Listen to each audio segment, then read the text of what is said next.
fun was that? Everyone has their preferences when it comes to alcohol, whether it be that something has to be served with ice or the more expensive version of an alcohol is inherently better than the cheaper options. So sometimes those things can actually be true. Sometimes they're not true at all. Jocko and Dusty from Intoxixology Mobile Mixology here to help us clear up the facts from the fiction.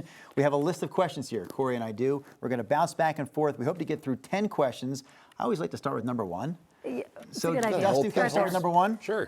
Question number one, true or false? Ice is one of the most important ingredients in making a cocktail. Absolutely true, and often one of the most overlooked. Right. The quality of your ice will affect how quickly your drink cools down when you're making it, how long it stays cold, how much it dilutes.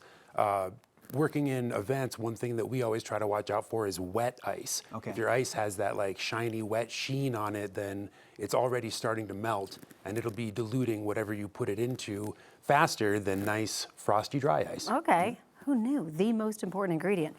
Beer before liquor, never sicker. I've been saying this my whole adult life. No, we've all been saying it, but the funny thing is it doesn't really matter.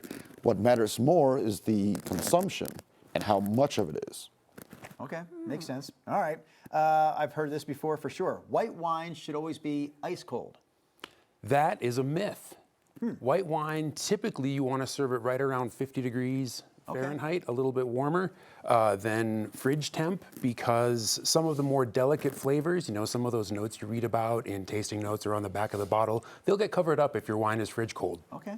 I did not know that. Okay. We're learning a lot today, Corey. Yes, we really are. Wine glasses actually make a difference. Truth. Like the type of glass, the shape and all that? Yes, business? based on the shape of the glass is how aromas are released, whether it gets warmer quicker to room temperature or whatnot.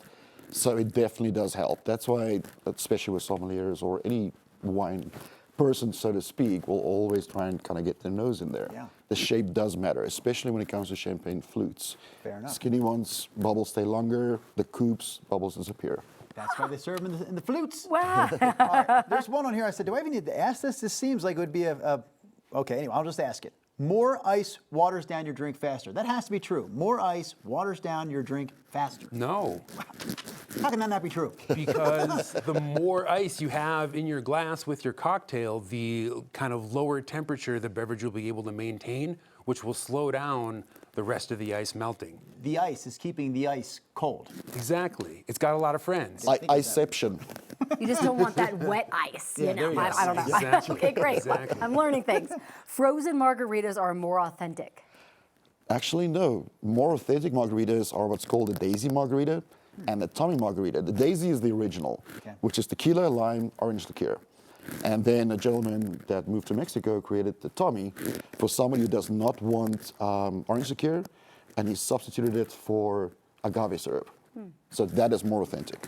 All right, we have to be really quick with these last four. We have less than a Hit minute, us. maybe 5 words or less to answer these questions. Expensive champagne always tastes better. Taste tests prove that that is wrong. Okay, Oh, there you go. That's great to know. Okay. Next. Eating after drinking sobers you up. It does not. Eat Myth. before you start Eat drinking. before and during drinking, not after. Okay. At least we're still involving the eating. Shaking and stirring create different cocktails. Yes, shaking, you get aeration along with dilution. Stirring, dilution only and less. Okay, last one. Bartenders always know every cocktail ever invented. Nope. But funny fun fact, obviously that's a myth, but most cocktails are usually like one ingredient apart. If you take a Negroni, gin, sweet vermouth, Campari, replace the gin with bourbon, it's a Boulevardier. Replace the bourbon with Prosecco, it's a Spagliato.